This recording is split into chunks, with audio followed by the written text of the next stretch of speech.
All right, folks, today it's Randy Ritchie on behalf of Premier Pro Wrestling, or PPW. This is the series that we're doing for the entire February of 2023. Black wrestlers you should know, and today I'm going to talk about Rocky Johnson. I just can't believe how legacies in wrestling don't live on like they do other sports. Maybe they do, but Rocky Johnson should be known for so much more than just being the father of The Rock.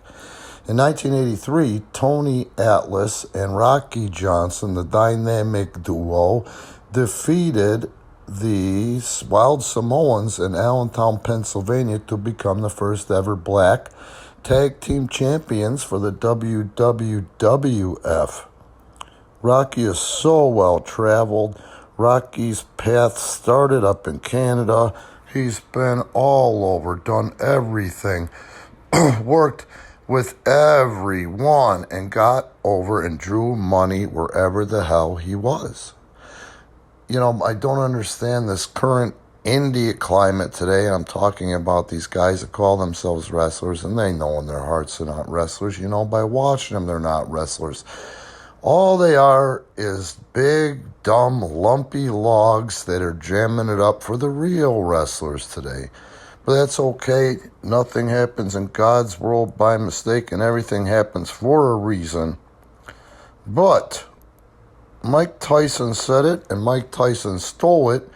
He said, to be great, you have to study the greats. Rocky Johnson was one of the greats. Now, my personal connection to Rocky Johnson was, and I can't remember what town it was, but I was coming in, I was in charge of booking extra talent or non-contract talent for World Wrestling Entertainment. So it must have been somewhere in the Midwest, and I wish I could tell you the town, but I can't. The young guys that I brought in were really young, and they were people that I vouched for, and blah, blah, blah, blah, blah. So, you know, the way TV went, you get there early. You got to be there by noon, and it's a long-ass day, dog. It's a long day, dog. So, right at the end, when they're ready to take away catering, which catering was good for WWE then, but it was before they really revolutionized, and Vince McMahon Jr. realized that this is a long day. These guys are giants, and we've got to feed them. Otherwise, we're going to have piss-poor product. They're going to show it out there in their work, and especially trying to muster up the energy in their promos. So Rocky Johnson comes in looking like $1 million, maybe a little salt and pepper in the hair, not much, you know, but the body was on fleek still. You know, he looked outstanding, and he brought this young, good-looking, tall, kind of gawky-looking kid with him. So these guys, I says, holy shit, guys, that's Rocky Johnson. Let's go pay homage. They're like, huh? Who's that? You know? So I was like, just fucking follow me. So I go up and I say hello, and I pay homage, and of course I tell him how good he looked, and that was a shoot. He looked fucking mint, you know, especially for his age at the time. And, you know, in doing so, he was funny because he gave us a couple of poses, and I was like, you fucking kids are 1/3 this man's age, and you don't look that good, and you call yourselves wrestlers? You want to be wrestlers? You know, and that's the truth, you know. Rocky wasn't a larger-than-life physical guy.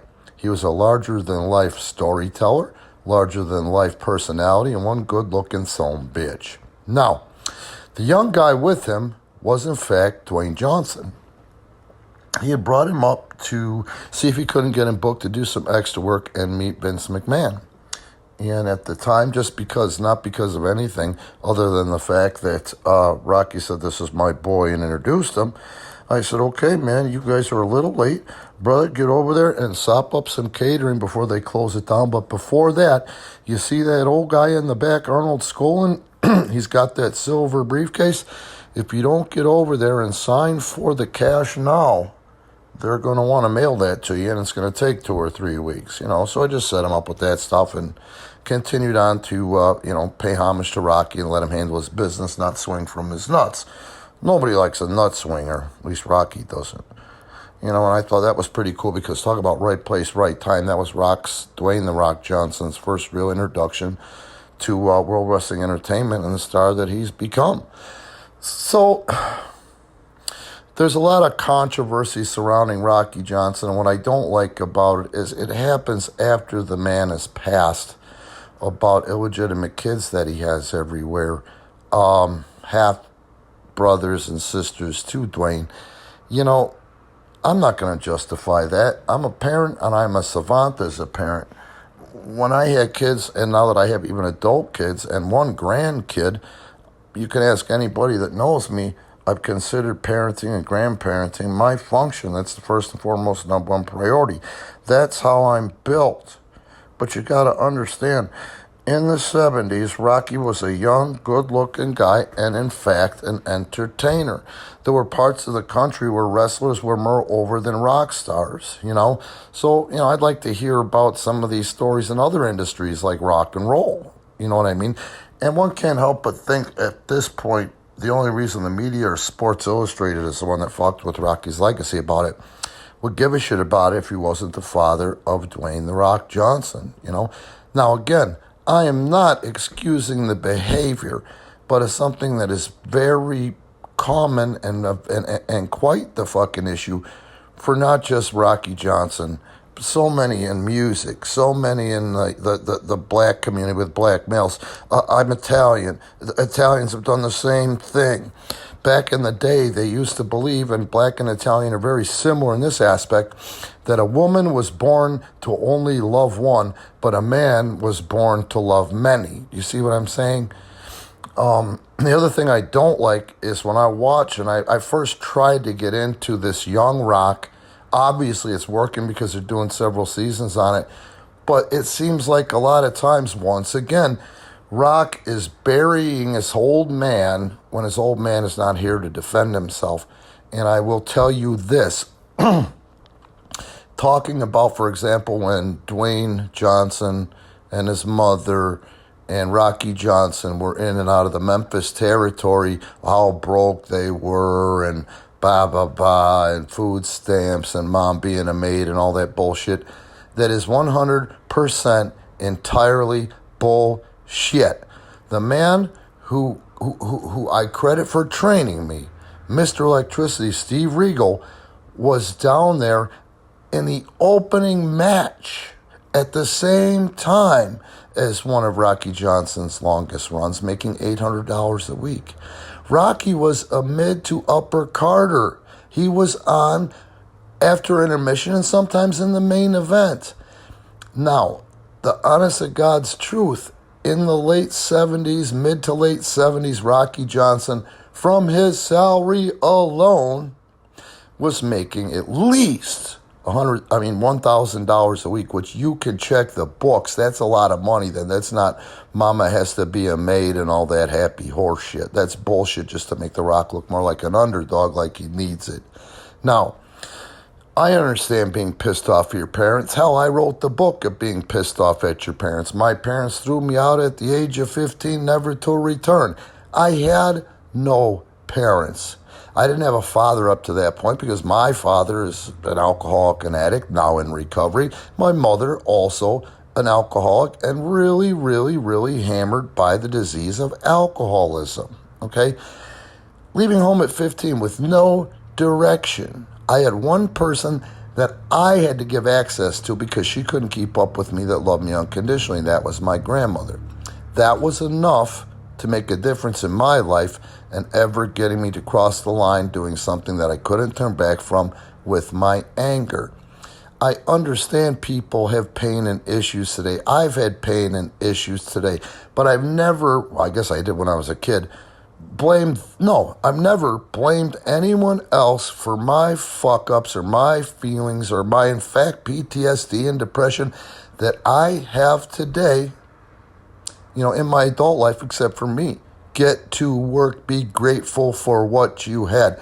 I'm sorry you didn't have a dad. From the bottom of my heart, I get it. It explains a lot. But when you just bitch about that, you're not giving enough credit to the people who were there for you and loved you. And as somebody who had nobody there that loved me. And the one that did love me, my grandmother, didn't have access to me. And I just don't get it. I don't know why you got to bury the man. Let go, for Christ's sake, and be grateful for the fact that if your old man, Dwayne Johnson, hadn't brought you to Vince, you wouldn't be where you are today. You would be a dog fart, not Dwayne "The Rock" Johnson, the most recognizable star in the world today. Look for the good. Now, again, I love the old timers. When I was wrestling and I was a youngster wrestling, some of the guys that were in the business as long as me and maybe a little bit longer, they were still green, would say, "Oh, you're a mark for the old timers. The boys say it." I go, "Man, fuck you. If an old timer's going to give me the time of day, I'm going to learn this industry."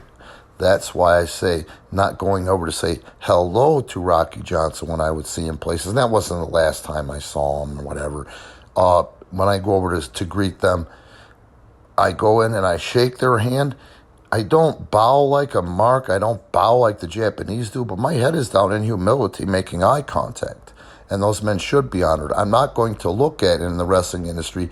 Not too many people asked me who I was working with what my past was like. We're worried about drawing money. It's a business, just like any business. Do you know everything that the guy next to you that you've worked with for 10 years, you know everything about his life, the faults, the fucking positives, you know what I'm saying? So, it's a damn shame that after Rocky Johnson dies, these things come out and they defame him.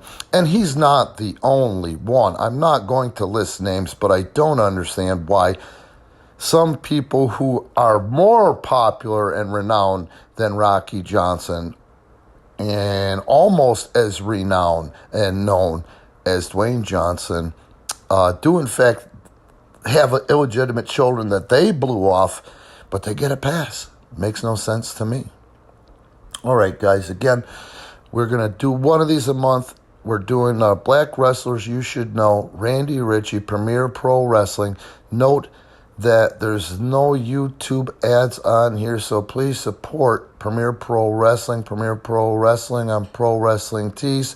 Stream Premier Pro Wrestling content on Patreon. Like and subscribe, and take a look at all that we got on our channel. There's so much stuff on our channel that sometimes I forget some of the really good stuff and go, oh yeah. So yeah, thanks again. We'll talk to you tomorrow, or I'll talk to you tomorrow. Again, Black Wrestlers You Should Know.